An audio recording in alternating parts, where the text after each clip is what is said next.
اس video میں ہم cell کی introduction, cell discovery, cell theory, extra cellular space اور انٹرا سیلولر اسپیس کو ایکسپلین کریں گے. So let's start the video. What is cell? Cell is the basic structural and functional unit of living body. Cell living body کا بنیادی structural اور functional unit ہے. Structural unit means کہ living body کا جو shape ہوتا ہے یہ cells کی combination سے بنا ہوا ہوتا ہے، اور functional unit mean کہ living body میں جتنے بھی functions ہوتے ہیں وہ cell perform کرتے ہیں. Discovery of the cell. Cell کیسے ڈسکور ہوا؟ سیل کی ایک بھرپور اور دلچسپ ہسٹری ہے جس نے آج کی بہت سی سائنسی ترقیوں کو راستہ دیا ہے. سب سے پہلے رابرٹ ہوک نے 1665 میں پلانٹ سیل کو دریافت کیا تھا، جس کی تفصیل اس کی کتاب مائکروگرافیا میں دی کی جا سکتی ہے. اس بک میں انہوں نے اپنے کمپاؤنڈ مائکروسکوپ کے تحت ڈفرینٹ آبجیکٹ کے بارے میں 60 آبزرویشن دیے، جس میں ایک آبزرویشن کارک کے ایک ٹکڑے کے بارے میں تھا. What is cork? پلانٹ کا جو آؤٹر موسٹ پروٹیکٹیو لیئر ہوتا ہے اس کو کارک کہتے ہیں. ہوک نے اپنے کمپاؤنڈ مائکروسکوپ کے تھرو ان کارک ٹیشوز میں چھوٹے چھوٹے پورز دریافت کیے جو اسمال روم کی طرح دکھ رہے تھے، اس لیے انہوں نے ان اسمال پورز کو سیلز کا نام دیا. سیل کا جو ورڈ ہے یہ سیلا سے ڈیرائیوڈ ہے جس کا مطلب ہے اسمال روم. کیونکہ ہوک کے کمپاؤنڈ مائکروسکوپ کا میگنیفیکیشن پاور اتنا زیادہ نہیں تھا، اس لیے انہوں نے سیل کا ریئل اسٹرکچر یا فنکشن نہیں دیکھا تھا. ہوک نے جو دیکھا تھا وہ پلانٹ سیل کے خالی سیل وال تھے. اس وقت کے دوران مائکروسکوپ میں کم میگنیفیکیشن ہونے کی وجہ سے ہوک سیل کے اندر ڈفرینٹ آرگنیلیز، سائٹوپلازم اور نیوکلیس کو نہیں دیکھ سکا، لہٰذا اس نے یہ نہیں سوچا کہ سیل زندہ ہے. ہوک کے بعد 1674 میں ایک اور سائنٹسٹ اینٹن وین لیون ہوک نے سیل کو ایک ایسے مائکروسکوپ کے تھرو اسٹڈی کیا جس کا میگنیفیکیشن پاور 270 ٹائم تھا. اس نے دیکھا کہ سیل موومنٹ کرتا ہے. کیونکہ موومنٹ ایک لیونگ باڈی کا کریکٹر ہے اس لیے انہوں نے سیل کو زندہ کہا. اس کے بعد لیون ہوک نے اینیمل باڈی میں ریڈ بلڈ سیلز اور سپرم سیلز بھی ڈسکور کیے. اینیمل کی ٹیشوز میں سیلز کے آبزرویشن پلانٹ کی نسبت بعد میں کیا گیا ہے کیونکہ اینیملز کی ٹیشوز نازک ہوتے ہیں اور اس کو اسٹڈی کرنا مشکل ہوتا ہے. Cell theory.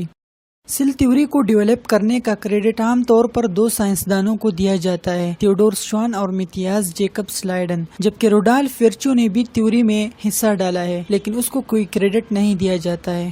1839 میں شلیڈن نے یہ سجیسٹ کیا کہ پلانٹ کا ہر ایک حصہ سیلز کی کمبینیشن سے بنا ہوا ہے. اس نے یہ بھی سجیسٹ کیا کہ نیو سیلز کرسٹلائزیشن کے تھرو بنتے ہیں، جبکہ سیل تھیوری میں یہ سجیشن ایکسپٹ نہیں کیا گیا. 1839 میں تھیوڈور شوان نے بھی یہ کہا کہ پلانٹ کے ساتھ ساتھ اینیمل باڈی کا اسٹرکچر بھی سیلز کی کمبینیشن سے بنا ہوا ہوتا ہے. ان دونوں سائنٹسٹ کی کنکلوژن کی ریزلٹ میں سیل تھیوری کے 3 اصولوں میں سے 2 اصول پاسچولیٹ ہو گئے. Number 1، all living organism are composed of 1 اور مور سیلز. تمام لیونگ آرگینزم ایک یا ایک سے زیادہ سیلز پر مشتمل ہوتے ہیں. Number 2، the cell is the most basic unit of life. Cell life کا سب سے بیسک یونٹ ہے. اس کے بعد 1850 میں روڈالف ویرچو نے شلیڈن کی کرسٹلائزیشن والی سجیشن کو غلط ثابت کیا اور سیل تھیوری میں تیسرا پوائنٹ ایڈ کیا. Number 3، all cells arise only from pre existing cells. تمام نیو سیلز صرف پہلے سے موجود سیل سے پیدا ہوتے ہیں.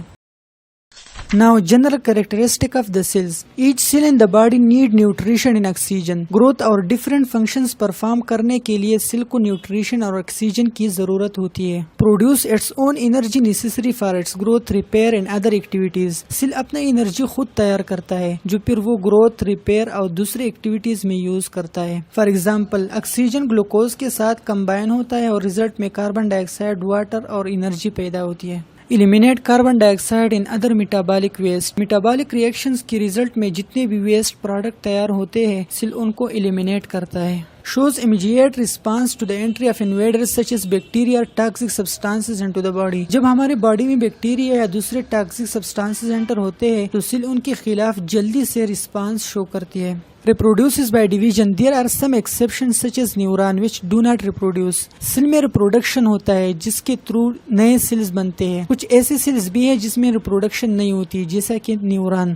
What is extracellular space? The space outside the cell is called extracellular space. Multicellular organism میں سیل سے باہر کا جو اسپیس ہوتا ہے اس کو extracellular space کہتے ہیں. Extracellular space میں میٹابولائٹ، آئن، پروٹین اور دوسرے سبسٹانسز پریزنٹ ہوتے ہیں جیسا کہ neurotransmitter. Metabolite mean the end product of metabolism. Extra cellular space further 2 spaces میں ڈیوائڈیڈ ہے، انٹرسٹیشل اسپیس اور vascular space. Interstitial space is a space between the cell in a tissue. Tissue میں cells کے درمیان کا جو space ہوتا ہے اس کو انٹرسٹیشل اسپیس یا ٹیشو اسپیس کہتے ہیں.